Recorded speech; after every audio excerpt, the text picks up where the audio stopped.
अगर अच्छे लोग राजनीति में नहीं जाएंगे तो बुरे लोग राजनीति चलाएंगे, और बुरे लोग अगर राजनीति करेंगे तो निश्चित रूप से वह बुरी ही होगी। वास्तव में जब धर्म और अधर्म का युद्ध होता है तो धर्म का साथ देने से बड़ा तीर्थ उस समय कोई भी नहीं है। यह एक नैरेटिव चलाया जाता है कि राजनीति में अच्छे लोगों को भाग नहीं लेना चाहिए। राजनीति अच्छे लोगों का काम नहीं है, क्योंकि राजनीति में सब गलत चालें चली जाती हैं, तो राजनीति में हम लोग क्या करेंगे। लेकिन क्या ये सही है? अगर अच्छे लोग राजनीति में नहीं जाएंगे तो बुरे लोग राजनीति चलाएंगे, और बुरे लोग अगर राजनीति करेंगे तो निश्चित रूप से वह बुरी ही होगी। अगर राजनीति बुरी होती तो क्या कृष्ण हमारे आदर्श होते, जिन्हें सर्वश्रेष्ठ राजनीतिज्ञ माना जाता है? क्या चाणक्य हमारे आदर्श होते, जिन्हें इतना उच्च कोटि का राजनीतिज्ञ माना जाता है? और क्या राम हमारे आदर्श होते, जो स्वयं एक राजा थे? तो यह नैरेटिव सही नहीं है।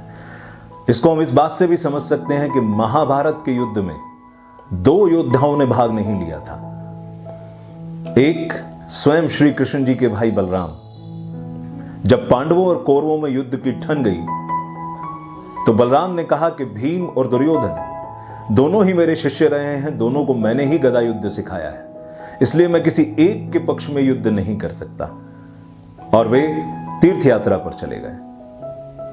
जब अंत समय युद्ध का आया, भीम और दुर्योधन दोनों में गदा युद्ध हुआ, तब तक बलराम वापस लौट आए और वह भी उस युद्ध के समय वहां उपस्थित थे।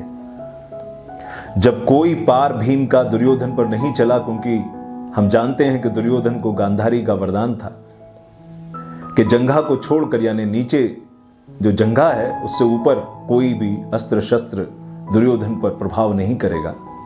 तो कृष्ण जी ने इशारा किया, संकेत किया भीम को, और भीम ने गदा का वार जंघा पर किया और जंघा टूट गई।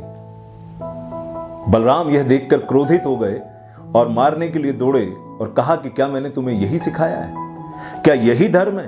तुम नहीं जानते कि गदा युद्ध में वार कभी भी जंघा पर नहीं होता है, कमर से नीचे वार नहीं किया जाता है। तो कृष्ण जी ने उन्हें रोका कि दाऊ, जिस समय यह दुर्योधन लाक्षागृह में पांडवों को मरवा रहा था, उस समय आपका धर्म कहां गया था?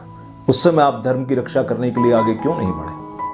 जब यही दुर्योधन अभिमन्यु को सात महारथियों से घिरवाकर मरवा रहा था, तब आप धर्म की रक्षा के लिए क्यों आगे नहीं बढ़े?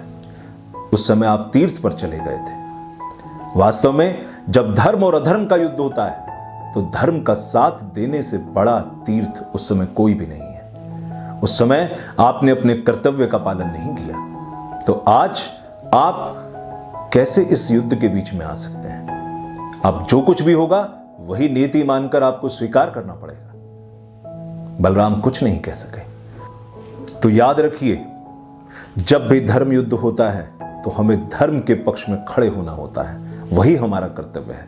अन्यथा जो भी परिणाम होगा हम उससे बच नहीं सकते हैं। बुराई एक दिन अच्छाई पर हावी होगी तो उसके जिम्मेदार हम सब भी होंगे, यदि हमने धर्म की रक्षा के लिए समय पर अपने कर्तव्य का निर्वहन नहीं किया है।